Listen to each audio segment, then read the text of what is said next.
Story 1. Greek here. The fact that things that should be working safely aren't. Last year, a passenger train crashed headfirst into a freight train because the changing of the tracks on Greek railways is done manually by remote workers through a communication system, and something was communicated wrong. 57 people lost their lives because the direction of a passenger train wasn't changed manually. This happened after multiple complaints across multiple years from people in charge of the railway were sent to the government about how unsafe the system is currently, which were all ignored. On top of that, there seems to be a very intentional cover-up of the whole incident, possibly because something bigger is tied to the explosion that happened during the crash and killed many of the victims. For one, the crash site was covered with gravel and concrete a week after the crash, allegedly to cover up evidence. Also, video evidence showing what was loaded into the freight train before it started its course went mysteriously missing. Now, most of us are not only even more skeptical of our government, as if we weren't before, but we also don't trust the railway or the metro to not literally kill us. Story 2. The sheer number of mentally ill people wandering the streets is alarming. I am talking about the extreme cases, those experiencing psychotic breakdowns in public and being left alone to spiral out of control. It is both frightening and heartbreaking. Story 3. A lot of people in Mexico are not experiencing direct violence of cartels, but the violence they impose is wholly downplayed by our government. And it still scares me so much, even though I love my country. I really hate that Mexico is associated with the absolute brutality of cartels, while they are being almost glamorized in pop culture. I hate that someone mentions Mexico here on Reddit, and you have to read morbid jokes about cartels and drugs. I mean, I know it's unavoidable, but it stings when it's so close to you. There are lots of towns I used to travel to when I was a little girl, charming little towns and cities that are completely taken by organized crime. This is heartbreaking and scary. Story 4. Reading the responses shows politicians in all the countries are the same and only pander to their ultra-rich friends. It seems we are all living in the same situation, just different geography. Story 5. The absolute idiots running this country are letting convicted pedophiles go free while sending police to investigate children for saying something hurtful to someone else in their class. Story 6. I am from the United States. I don't care about people having different political opinions or beliefs, but there is a massive issue with people being misinformed and wildly uneducated on certain topics. Story 7. Unregulated corporate monopolies are slowly turning countries into oligarchies. The corporate dystopia we are heading towards all over the world scares me.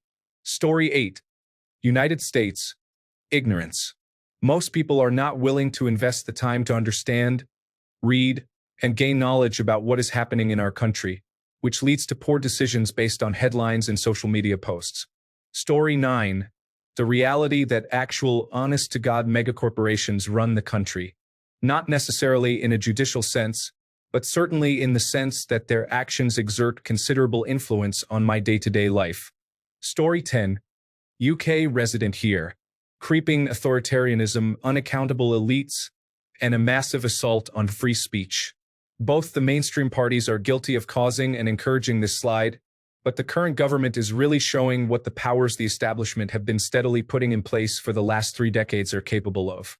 Now an attack on small farms and the introduction of BlackRock to invest in the United Kingdom. And that's without mentioning the seeming rush by the United States and United Kingdom to escalate the war in Ukraine.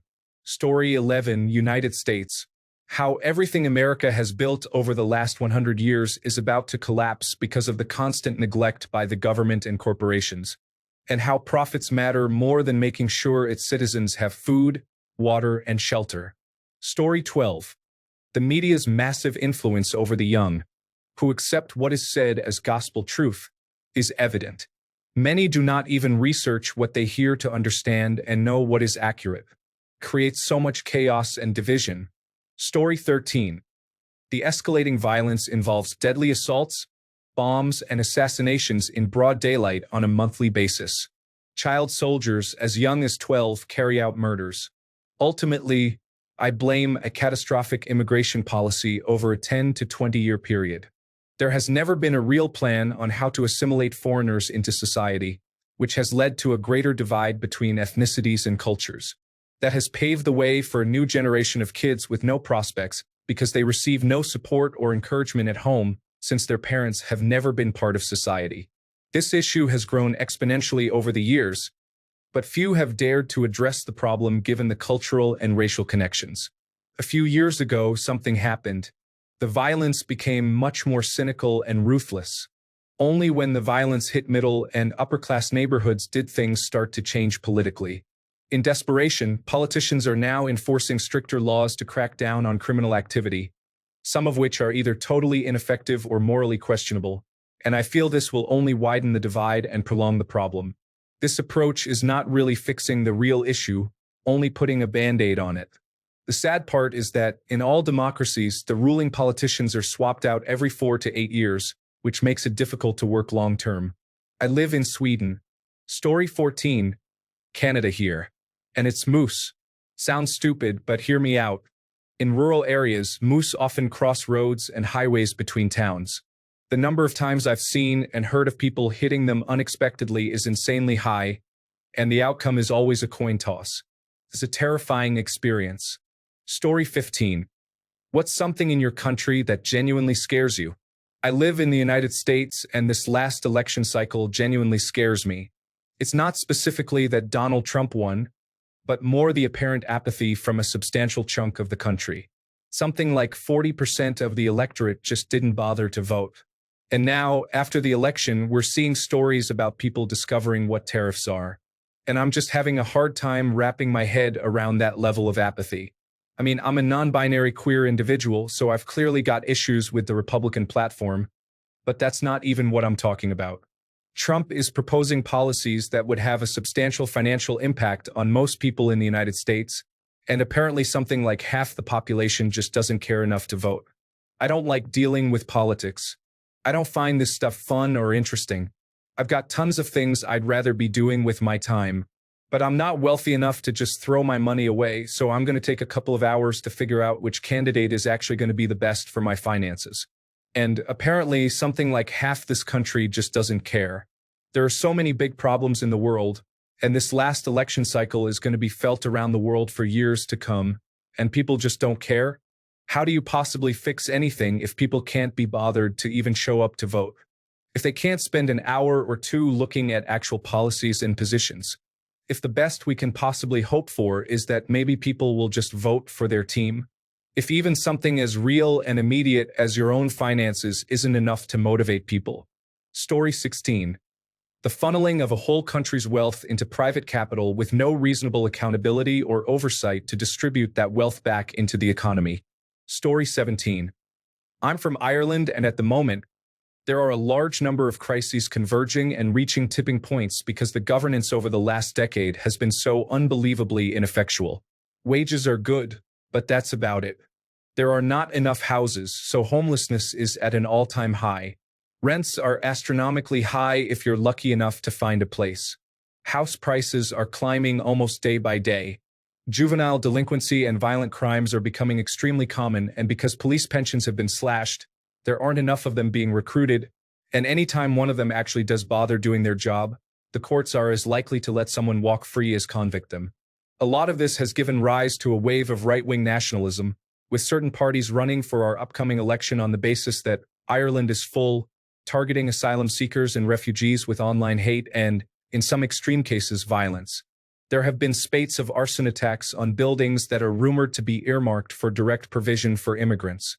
About a year ago, a young girl was attacked by a man with a knife and hurt grievously in Dublin city centre. It was rumored this man was not Irish, and within hours these individuals were out to protect Irish children, and the city was being looted, police attacked, city buses and trams were being burnt out all over the city. Things are bad over here at the moment, and it's hard to see how they're going to improve because it's just everything at the minute. Story 18. American here. The tribalism that comes with our political system is what scares me the most. So many people on both sides don't see each other as Americans. It's all us versus them, and the only discussions we can have are arguments and fistfights. Story 19. The number of people that use social media as their news source. The number of people that cannot properly identify fascism. The number of people who believe these ridiculous woke rules. The fact that common sense no longer exists. Story 20.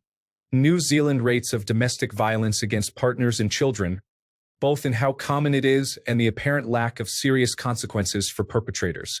Dead children who suffered years of abuse with social workers unable to intervene are our equivalent of school shootings in the United States, where everyone turns out to give thoughts and prayers, but nobody is willing to address the root causes because multi-generational poverty and substance abuse go in the too hard basket for politicians. Story 21. Argentina. Armed robberies in the street mean you can never feel safe when you're walking alone, even during daylight. If you're walking on an empty street and you see a motorcycle coming towards you, you know you're doomed. Story 22. That we do not have news organizations anymore. We have propaganda mills that purposefully create drama and prey on people's passions, especially for politics, all to get views and clicks. They prioritize money, creating the hate, violence, and destruction of property we see all the time on those same news networks. Everyone likes to blame different groups: Republicans, Democrats, whites, men. Meanwhile, the true enemy is these media networks. Story 23. The groupthink mentality that social media has amplified beyond belief. Algorithms make it so that people won't see anything that contradicts their point of view. People judge whether or not to watch a video or read an article based on reading the comments first. The masses are losing the ability to form their own opinions and use critical thinking to discern what is and isn't misinformation. Story 24. Getting injured or not being able to recover from medical bills. Thank the Lord for my wife who pushes me not to sit around all day and stay active for most of the day. Story 25. Ecuador somehow managed to be one of the safest countries in Latin America and has become the most violent one in less than a decade. At 14-hour-a-day blackouts and a shortage of water supply in some places. Dude, this place feels like hell. Story 26. When I was in college, they drilled into my brain that I had to behave if I wanted to be taken seriously for a job. No photos holding a red cup implying that you're drinking. Don't get a record, or you won't be hired for a serious job. If you have anything less than an A on your academic record, kiss high-paying jobs goodbye. Our politicians are felons under investigation or convicted. Like, are you kidding me? I guess we can only laugh to try not to be disappointed. Story 27. Costs of everything: the horrible government, the inability to get a job, the anti-Semitism, the horrible government, the environmental health, housing, and food prices. I live in Canada. Story 28. I have to walk into school every morning and pray to God that no one is crazy enough to bring a gun and shoot everyone. I have to walk into school and hope I don't see the person who tried to assault me when I was 12 and hope no one tries to do that while I'm walking to fourth period. I should feel safe at school, but I don't. I should have the right to feel safe at school and not be afraid that someone with a vendetta is reckless enough to bring a gun to school and harm others.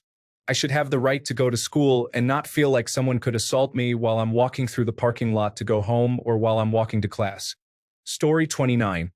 The massive amount of topsoil degradation due to overuse of petroleum and mineral-based fertilizers and non-renewable agriculture practices.